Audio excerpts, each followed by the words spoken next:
there, it's Ryan Ketchum here from Fitness Revolution, and today I want to talk to you a little bit about setting, but also crushing really big goals in your fitness business. Now, goal setting should seem to come naturally to a fitness business owner. You help your clients set goals. You talk to them constantly about weight loss goals, milestones in their progress with their fitness, strength, whether you're working with athletes, whether you're working with adults, fat loss, doesn't really matter. You're always working with them to set goals.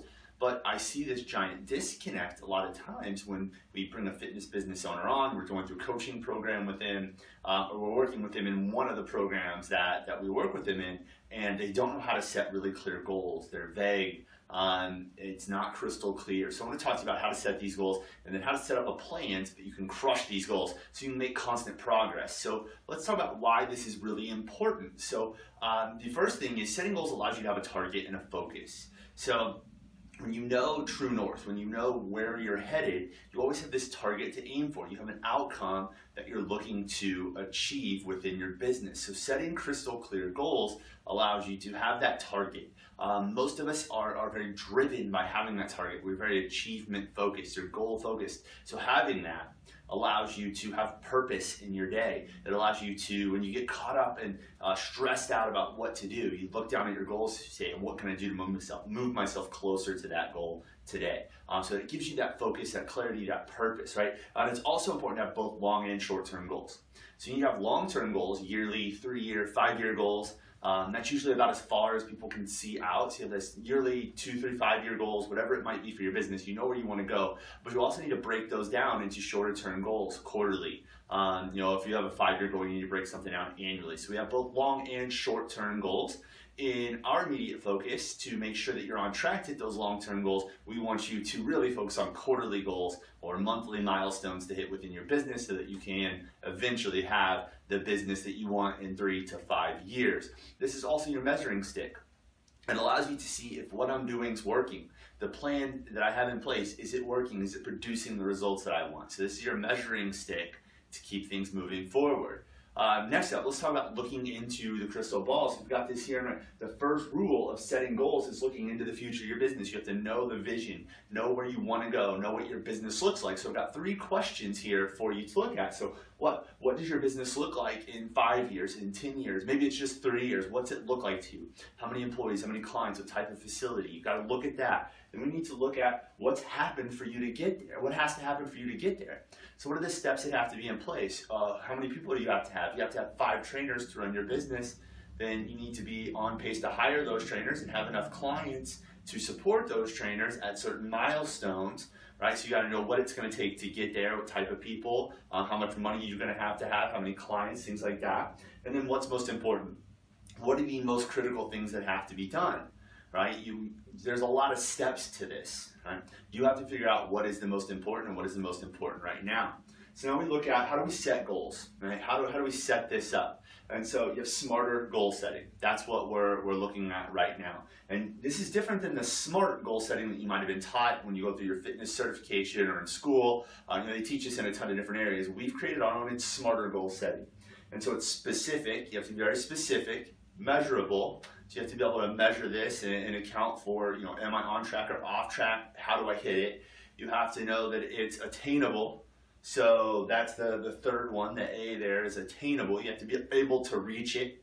It's got to be realistic. So we want you to set big goals. We want you to have goals that are out there. We want you to stretch a little bit for them. We don't necessarily just want you to be comfortable and set up gimme goals where it's just easy to get. You're going to get it because of the plan you already have in place. But it needs to be realistic. Having 5 locations in 2 years may not be realistic for you. You have to look at what's it going to take to get there. It has to be timely, so we have to have a time base on it. We have to know when are we going to hit this goal by. And this is the R. This is the last piece of the puzzle that really brings it all together. And it's results based. We have a clearly defined outcome. So I'm going to challenge you now, when you're setting goals, run them through this filter. Are they SMARTR goals, not just SMART goals? So how do we do this? We have to define your goal. You clearly define and write down what your goal is. I'm going to give some examples down at the bottom. We'll cover that in just a second. From there, don't change the goal just because you don't think you're going to get there. I see a lot of people do this. They shift their goals in the middle of a quarter. That's equivalent to your client saying, man, it's been really tough. I fell off the wagon a few times with my nutrition. So I'm going to set my goal for this quarter, or this month. I'm not going to lose 10 pounds. I'll do 7, and that's okay, right? You wouldn't accept that from your clients. So us as your coaches, and I consider myself coaching you if you're watching this video, right? As your coaches, it's not acceptable for you to shift your goal in the middle of the quarter because you're not going to hit it. You're not doing the work to get there. You had a little trouble with it, right? Set your goals and keep those goals. Maintain the integrity of that goal from the time you set it until the time you've said you're going to reach it. Don't change it. Post it where you can see it frequently, right? So you need to be reviewing the goal every day. For us and our team, we have a priority tracker. It's a binder that we use. We use this with a lot of our coaching clients. In fact, we're giving people priority trackers at the Elite Fitness and Performance Summit. If you're going to be there, you're going to have one of these. And we write down what your goals are, what your rocks are for the quarter, for the month. And that way you're keeping track of it every day when you're looking at your priorities for the day and your timekeeper, your tracker, or whatever your agenda is, however you manage yourself. Write them down in there. Make sure you're referencing it frequently. And then share it with others. So post it frequently, post it where you can see it every day and share it with others. That's why like our coaching clients, they share it, they post it in all their weekly check-ins with us. So every time they check in, they're sharing it with their peers and their network, but also with their coach. They're allowing it to see it. They're sharing it with their team. We do this internally with us as a team as well. So you have to share it with others. They can hold you accountable now, right? That's how you keep yourself on track. So here's some examples of really good goals, right? I will get 20 new clients by 9:30. So that'd be the end of the quarter. Crystal clear, right? It's very specific, 20 new clients. I have an outcome in there, it's measurable, I know how to track that I'm going to get these new clients. I figured out what metric is that attainable, depending on when you set that goal, right? If we're talking about the date that I'm filming this, you have about 5 weeks, so it's 4 clients a week, probably not attainable for a lot of fitness professionals, but if you set that at the beginning of the quarter, and this was a quarter 3 goal for you, that's absolutely attainable, right? We're talking about 7 on average, 6.5 new clients every month. You can absolutely do that. All right, I will hit $10,000 a month in gross revenue by 9:30. So if I want my gross revenue to hit $10,000 a month, I want to hit a PR, for example, and I want to be on pace to have a $120,000 a year business. That's a great goal to have. Very clear, very specific. I know the outcome. I know at the end. I know on September 30th. How do I know if I got there or not? Right? I have very specific goals here. Or I will hire an admin by 9:30. I know that I'll have an admin on board. I will have that person hired, have an employment agreement set up with them by 9:30. So again, very specific. As we get more and more into goal setting with our clients, we have different various types of goals and then how to phrase them.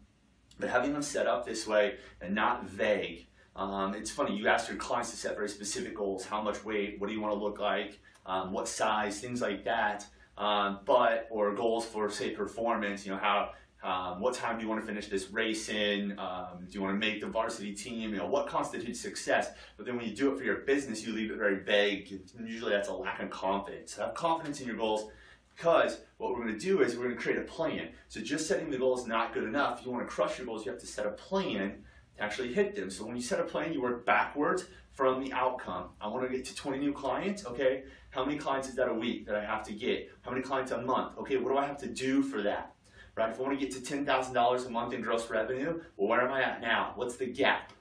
How much do I need to create? Okay, how many clients is that? Or how much do I have to sell? How much on average? What do I need to increase? So you set that plan. You set clear milestones to determine your progress. So if this is a project that you're working on for your team, right? So let's use the hire an admin, right? That's kind of a project-based thing. You're doing it for your team. It's not a metric-based, so it's not a new client or revenue number.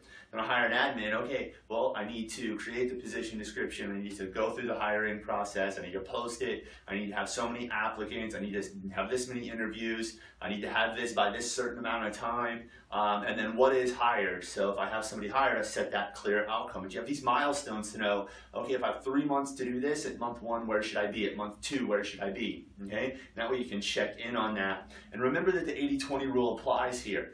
Get it to 80%. There's no way as you go through some of this that you can ever possibly break down every scenario, create every little detailed action plan that you're going to have to put in place. You're going to learn things, especially on projects. You're going to learn things as you go.